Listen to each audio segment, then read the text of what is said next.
Good day, friends, and a warm welcome to Season 2, 4D, that is Detailed Discussion and Dialogue in Indian Diabetes.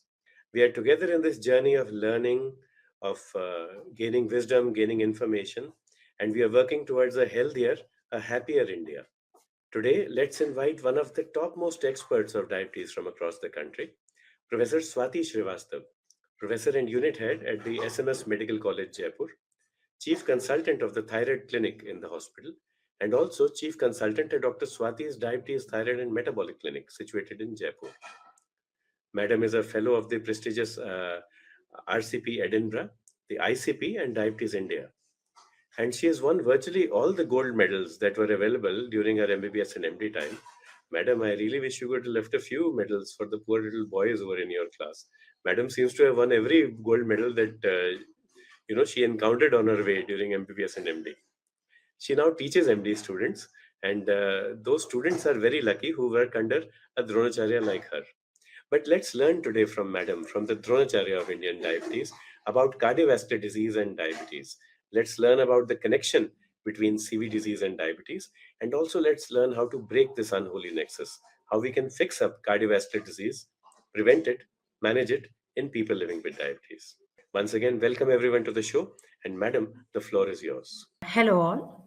I'm Professor Dr. Swati Srivastava. I'm a senior professor and unit head at the SMS Medical College, Jaipur. And I'm a practicing diabetologist and metabolic physician at Jaipur itself. So it's very nice to be here to be discussing diabetes and cardiovascular risk. Can I have my slides, please? So, diabetes and cardiovascular risk disease, are they partners in crime? Why do we say that? Is because we know that diabetes and cardiovascular disease are two chronic disorders which lead to a very significant increase in burden of an individual's life. So, if we go to the next slide, please. If you see that the burden of prevalence of diabetes, if we see in the society, is 9.6% amongst adults aged 20 and above. In India, we have around 1 in 11 individuals who live with diabetes. And what is more important is to note that 1 in 2 individuals do not know that they have diabetes. So, about for 53.1% of adults living with diabetes are undiagnosed. Now, the number of people living with diabetes in India, we see in the world, is the second highest, just after China. So, we have a huge burden of people living with diabetes. We have a huge burden of people who are undiagnosed and having diabetes. And this all becomes very important. Why this becomes important? Because cardiovascular disease is an important factor which is a usual cause of significant morbidity and premature mortality as well. If we just look into the data of cardiovascular disease, we find that according to the International Diabetes Federation, the prevalence of coronary artery disease among diabetic population is 2.5%. In general, we can say that a diabetic person would have a 2 times higher risk of developing coronary artery disease, cardiovascular risk, as compared to a non-diabetic person. So the risk of cardiovascular disease, which is so important for the morbidities, for the mortalities, is much higher in a diabetic individual. That is what is important, and we should always bear in mind. Studies have shown that more than 65% of patients with diabetes die of cardiovascular disease, out of which 80% are attributable to coronary artery disease. So, in a diabetic also, what is the cause of mortality? Usually, it is a cardiovascular disease. And cardiovascular disease, kidney disease, proteinuria, these are some important factors we know are very important as a negative risk factors and risk factors for premature morbidities and mortalities. Another point to note is that mortality after an acute coronary event is also 40% higher in Asian Indian patients. Now, this again has to be borne in mind that the Asian Indian patients have a different phenotype and genotype as compared to the Caucasians that we usually see in the population. So, what is seen in the Asian phenotypes, Asian Indian patients, is that the coronary event, if it occurs, the mortality is much higher. Now, going to the next point is the Framingham Heart Study we see. The diabetes and CVD. What we see is that in the Framingham study is that the if there are a single risk factors, as we can see, what are the risk factors? If we look into the outcomes of any coronary artery disease, we see that the risk factors, strong risk factors, are if the BMI is more than 27, if there is smoking present, if the cholesterol is more than 220, if there is diabetes present, and if there is hypertension. So these are the individual risk factors, and if any of this risk factor is present, then the odds ratio goes high to as much as 1.7 to approximately 2 plus. Out of that, smoking is very important, and diabetes is the second most important. If you can see the odds ratio rising on this graph. But what happens if there are multiple risk factors? So, if there is a smoking which is present plus BMI of more than 27, the odds ratio doubles. Smoking plus BMI to more than 27 plus a cholesterol getting elevated, BMI, the odds ratio triples, is more than 3. If there's smoking, high BMI, total cholesterol, and diabetes, the odds ratio goes to 4. And along with hypertension, if all these risk factors are present, it is very, very high, about 5. Again, if we look into the relative ratio in men and women, we find that total CVD and CHD is higher in women, cardiac failure is higher in women, intermittent claudication is higher in women, but stroke is higher in men. So, these are some important points that Framingham Heart Study has highlighted, that these risk factors are so important, and many of them, as we know, are modifiable. To some extent, the genetic aspect, yes, it is non modifiable, but the environmental factor and so many other factors like smoking, controlling your BMI, controlling your blood glucose, controlling your blood pressure, and controlling your blood lipids. These 4 5 things are very important, and which can reduce the occurrence of a coronary artery disease. And if it occurs, then the outcome can also be improved if these things are controlled. Next, please. Now, if we go into the pathogenesis of CVD in diabetes, now, why does diabetes directly lead to an increase in the cardiovascular risk in people, in individuals? Now, that's a question that comes in our mind so often. So, what is important to know is that hyperglycemia and intracellular metabolic changes which occur in diabetes are very important because they lead to a cascade of events which are deleterious and lead to occurrence of CVD. How does that occur? The metabolic changes which are occurring within these cells lead to an increase in the glycated proteins, the advanced glycation end products increase. And in a person who has a genetic predisposition, the presence of these advanced glycated end products, the AGEs, they lead to an increase in the oxidative stress. There are various other mechanisms as well in the form of hyperinsulinemia, the insulin resistance, the increased free fatty acids, hyperglycemia. What do all these things do? They lead to again an increase in oxidative stress, number one. Number two, they also lead to a low grade inflammation.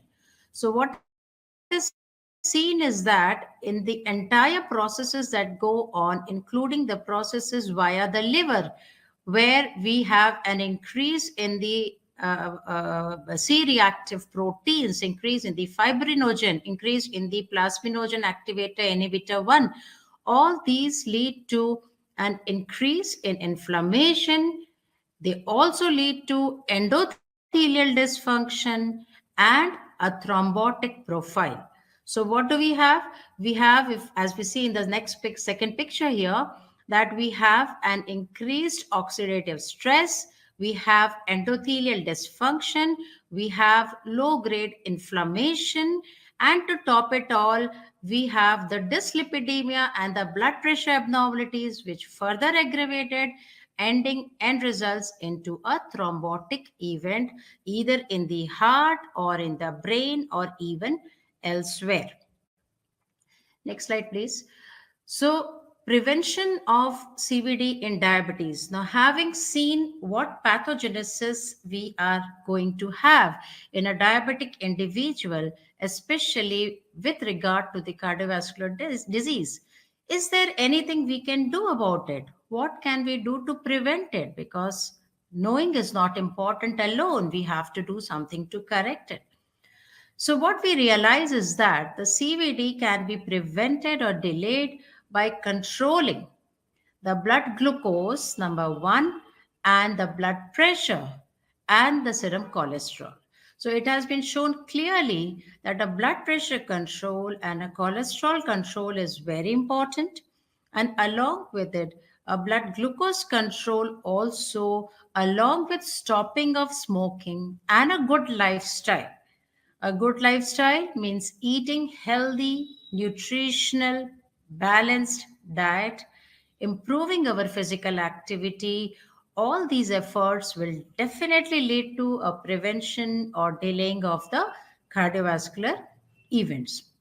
Now, when we see the cardiovascular events, we say we can have primary prevention also, meaning that we can prevent the initial occurrence itself. We do not let the CVD to occur in patients with type 2 diabetes, or we can delay the onset of CVD.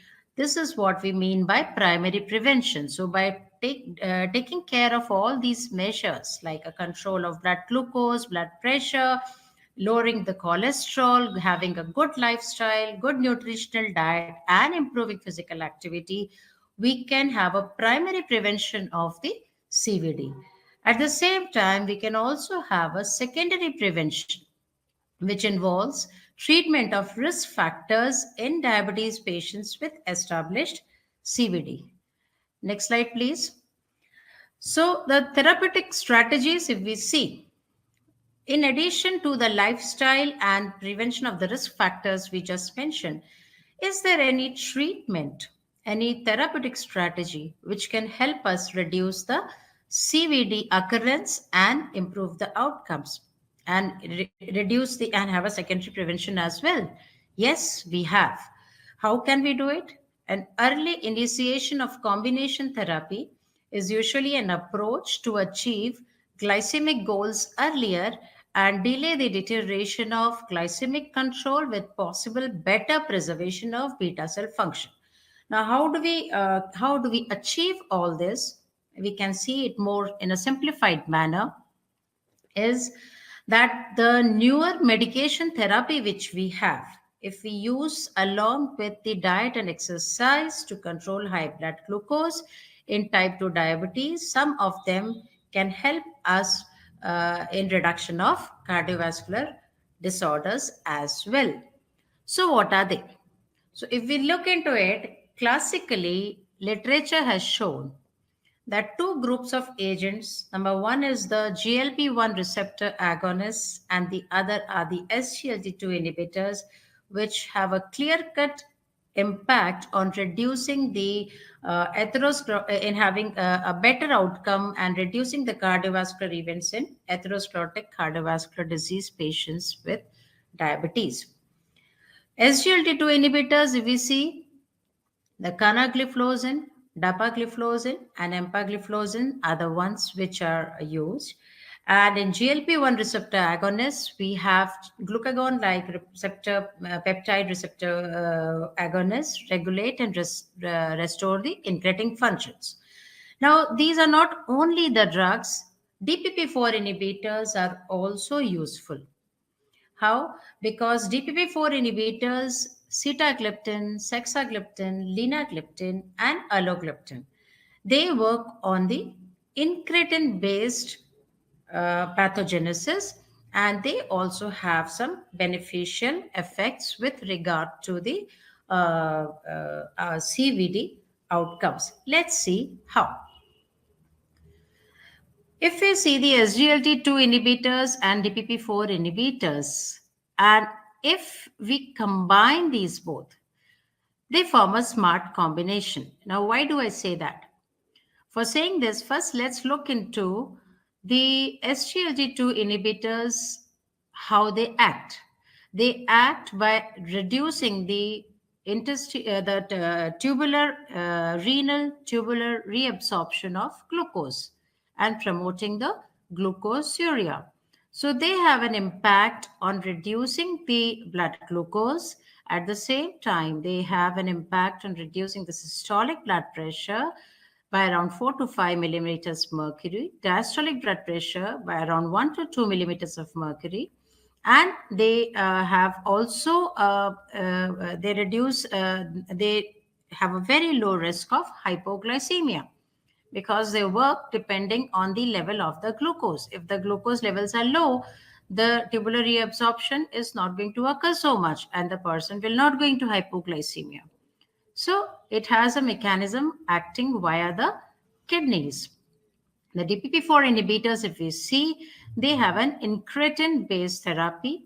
In this, what is done is that the incretins have a higher effect by inhibition of the DPP4 enzyme, which degrades the incretin. And that is how, again, they are weight neutral and they have a low risk of hypoglycemia. So, if we have these two drugs acting on two totally different mechanisms of actions, what we see is when we see look at the glycemic impact, we find that they have an additive reduction in the HbA1c. So SGLT2 inhibitors plus TP4 inhibitors fixed dose formulation is a suitable option for Indian type 2 patients because they have a safer impact, rapid control, sustained glycemic control. They improve insulin resistance as well as beta cell function. They reduce body weight also, especially the SGLT2 inhibitor and the BP also, which is these are considered as a extra glycemic benefits.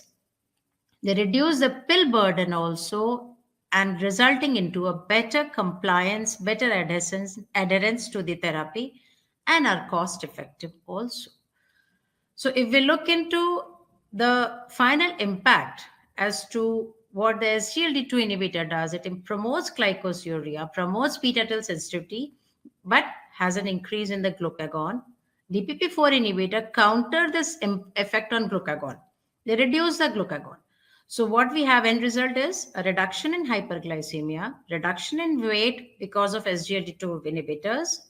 DPP4 inhibitors are weight neutral, reduction in blood pressure because of SGLT2 inhibitors. Next, please. Now, if we look into the studies which have been done, there's a DAPSI study which has used the fixed dose combination of dapagliflozin and sitagliptin. And they looked into what is the effect in improving blood glucose control among patients in 3 months. And what they found was this combination was an effective alternative treatment option for diabetes patients with adequate glycemic control, leading into a good control. As we can see in the graph, the fasting plasma glucose reduction was very good, and so was the postprandial glucose control at the end of the 12 weeks of therapy. If we look into the change in HbA1c, a baseline HbA1c from 8.9 At the end of 12 weeks, it comes down to 7.2, very close to the target.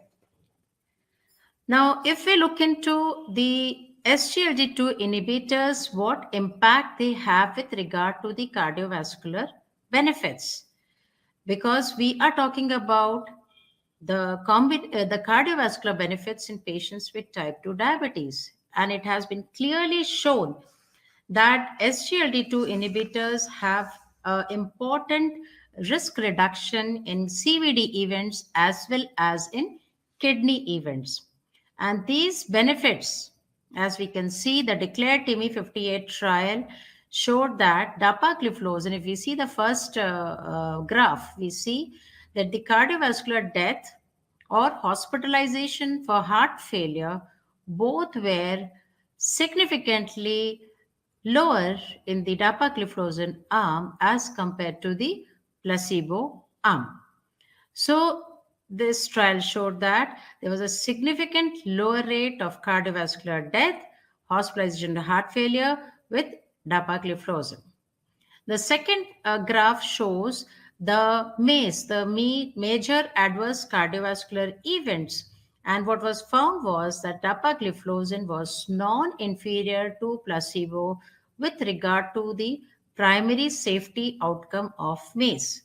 Now, it should be remembered that these cardiovascular benefits of SGLT2 inhibitors seen here are largely independent of their glucose lowering effects. What I mean by that is that they do have an impact on the glucose lowering, and indirectly that also improves in reduction of atherosclerosis and improving the CVD outcomes.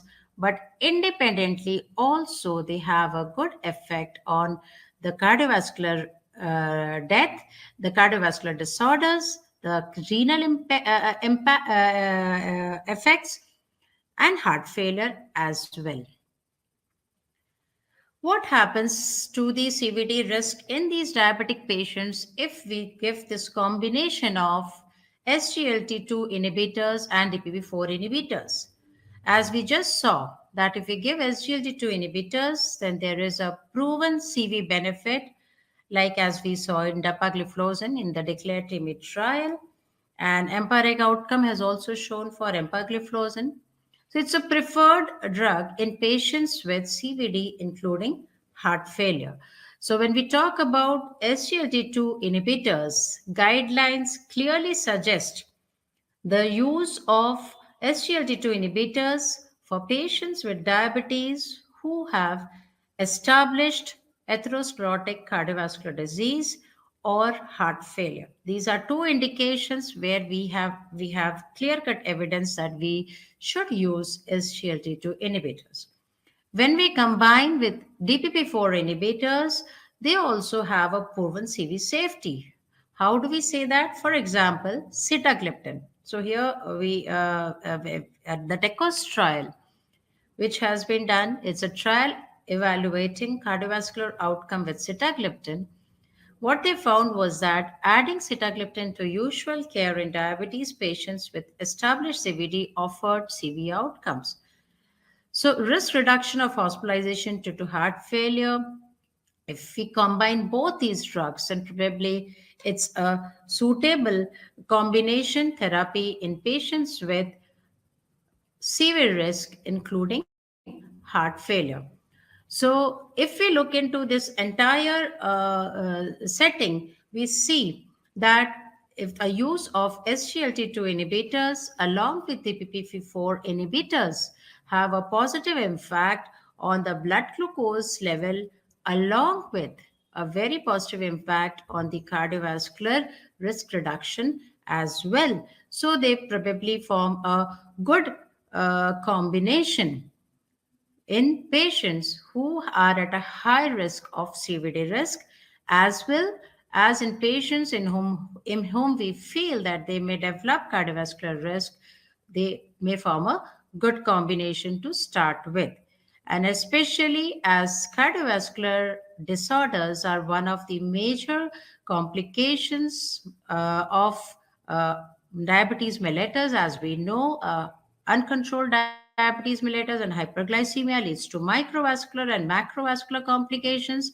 A control in the CVD risk or drugs reducing CVD risk are always preferred, and hence this combination would be a good combination.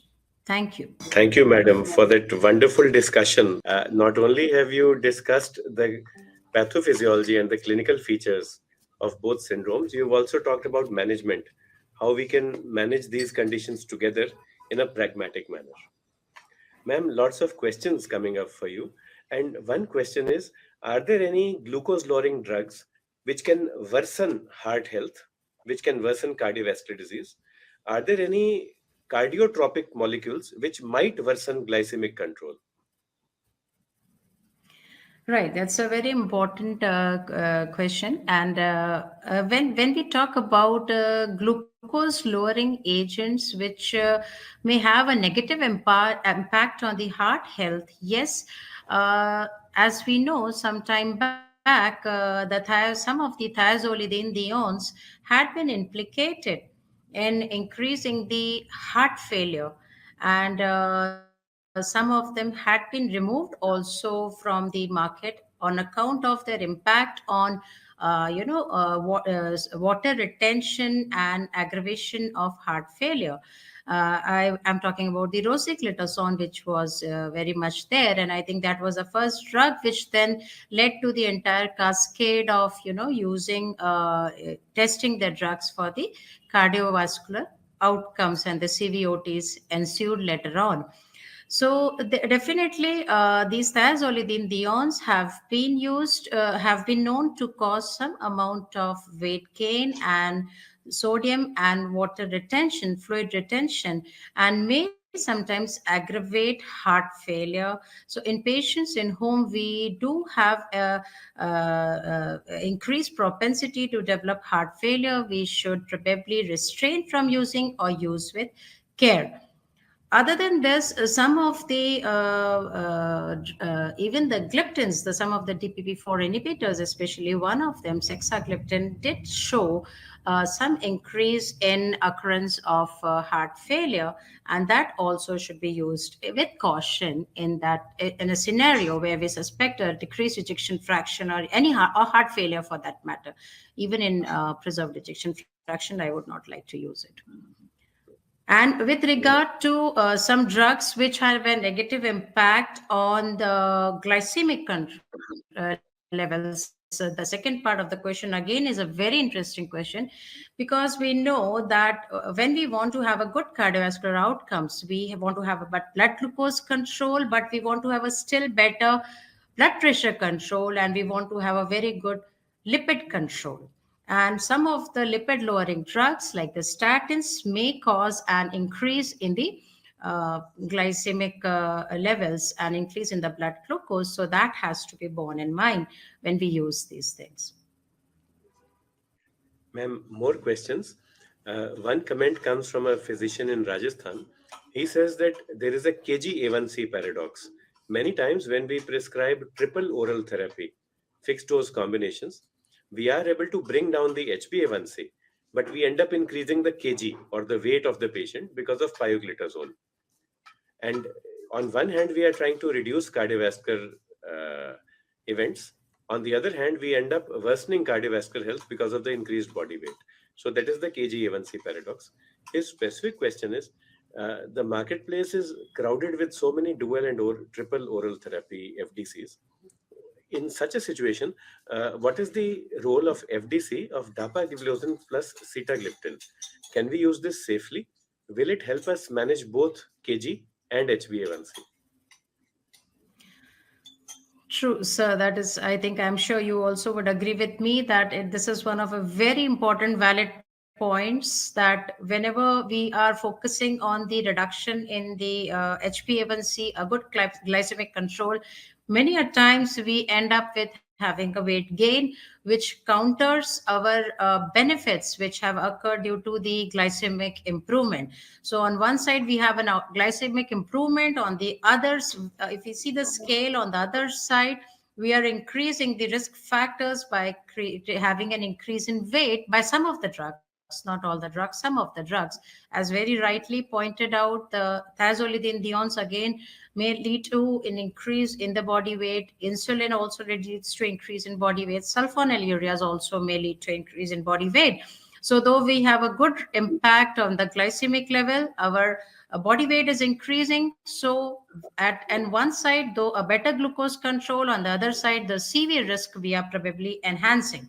And that has to be kept in mind. And for that, I think the SGLT2 inhibitors are one of the very important drugs that we have, which have a good glycemic control along with a weight loss and a blood pressure reduction. So multiple risk factors reduction.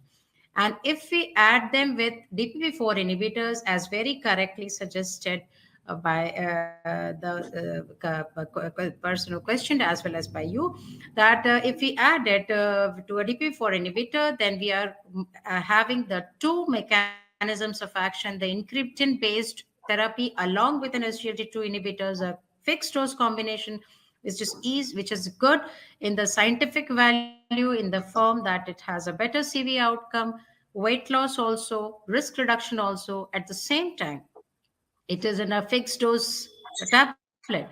So that improves definitely the adherence, lesser chances of patient discontinuation, and a better outcome, and relatively cost effective also. So I think this fixed dose combination would definitely is beneficial in these circumstances and should be used to the most.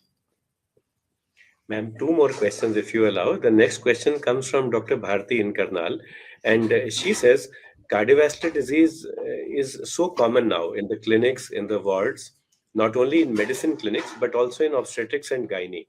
Yet, cardiovascular disease, when we speak about it, when we think about it, there is a strong gender bias. Everyone seems to think and speak in terms of male disease. So, what is the role of cardiovascular health, cardiovascular disease in women? What are the windows of opportunity? How can we help improve CV health in women living with diabetes? So I'm so happy that this question has come up, because this is something which is very important, that women, if we look into the cardiovascular results in women, if we know in general, if we look into the outcomes which occur to a cardiovascular disease in a male or a female, we see there are definitely worse outcomes in women. There was a slide which was also showing the outcomes of all coronary artery disease, heart failure, everything being more in women as compared to men. Only stroke was more in the Framingham study. Stroke was more in men as compared to women. In general, women tend to have a worse outcome. In general, women tend to have outcome to coronary artery disease. But usually, because many factors, some of them like smoking and stress being somewhat higher in males,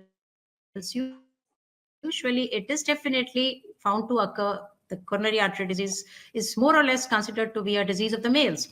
But yes, it does occur in women also. We should always remember that the outcomes also may not be that good. So we have to be careful. How do we have to be careful? I would suggest that a primary preventative strategy be adopted. All patients who come, whether into the gynae clinic or a physician's clinic, any clinic, check a blood pressure, look into the basic investigations, look into the lipids, look into the blood glucose, look into the weight, which is very important, as we see physical activity being very good usually in males as compared to females. What we find that the females are probably not so much motivated to have a good physical activity. That also has to be looked into. So a dietary prevention plan, a good plan of lifestyle behavioral changes, along with a proper screening measures, if simple measures, checking the blood pressure, checking the lipids on a basis, not very frequently, but yes, they should be done, so that we have a primary prevention as well as in established diabetics. Of course, we have to follow the same rule, that an annual screening program has to be done, so that we look into all these parameters and control them. Thank you, ma'am. So your message is a comprehensive management plan for everyone, and it is everybody's responsibility. All healthcare professionals should take up the responsibility of preventing cardiovascular disease, or if not possible, at least minimizing it in women with or without diabetes. Ma'am, last question comes to you from one of your students in Rishikesh, and he says, "Respected ma'am, thank you for having led from the front all all the activities related to better health, not only cardiovascular but also glucose lowering. Now, ma'am, you will be taking charge of the Indian chapter of the ACP, the prestigious American College of Physicians. So, ma'am, how can we work together as physicians in our own clinics separately? How can we work with you to improve cardiovascular health in people with diabetes, to improve diabetic management in people with cardiovascular disease, and in each and every citizen of India?" Thank you very much, and I would like to give my regards to all the members of ACP who have, helped me out throughout this journey. And what we would like to say is, Dr. Sanjay Kalra sir, you are one of the leading uh, endocrinologists of the country who does so much of education in the field of diabetes with so many webinars as well as so many lectures. So I think we can all work together in improving. Uh, Education is one important factor which is important not only for the patients, I think, but also for the physicians. What I feel is that the treating doctor, he has to overcome so many barriers that they have in mind, which are probably not very much of base, and they have to positively proactively look into the fact that we have to have a comprehensive care of our patients, where we look into all the parameters, not just a small parameter that the patient has come to us, but we should looking for the basic, like a blood glucose testing, a blood pressure testing, weight, look into the weight, and an education regarding behavioral lifestyle changes, changes in your diet, changes in physical activity. And when we are involved in the field of diabetes and cardiovascular health, I guess we have more opportunity to educate people more, so that more specifically, rather than generally, give specific instructions, so that we have a society which has better impacts, which has a better result. As we know, we are growing with regard to diabetes. We are going to become the diabetes capital. We have almost become. We should not become the capital of coronary vascular diseases as well. So let's have a society which has a better outcome and lives better, more disciplined manner, with diabetes, without diabetes, with cardiovascular health, without cardiovascular health, either ways. Thank you, Professor Swati Srivastav. To all of us who have joined in, this is 4D. Our second season is going on. And to 4D, thanks to Madam Srivastav. 4D is detailed discussion and dialogue in diabetes, in Indian diabetes. But the D that we have learned from you, Madam, today is dynamism. So thank you so much, Madam, for bringing dynamism to this aim of ours. And I'm sure that we'll work together to achieve the ambition that you've laid down. Uh, Healthier, a happier, a more harmonious society for each and everyone in our great country. Thank you, Madam, and Jai Hind. Thank you so much, sir. It was really a very, very much privilege to be here with you. Thank you so much. Thank you.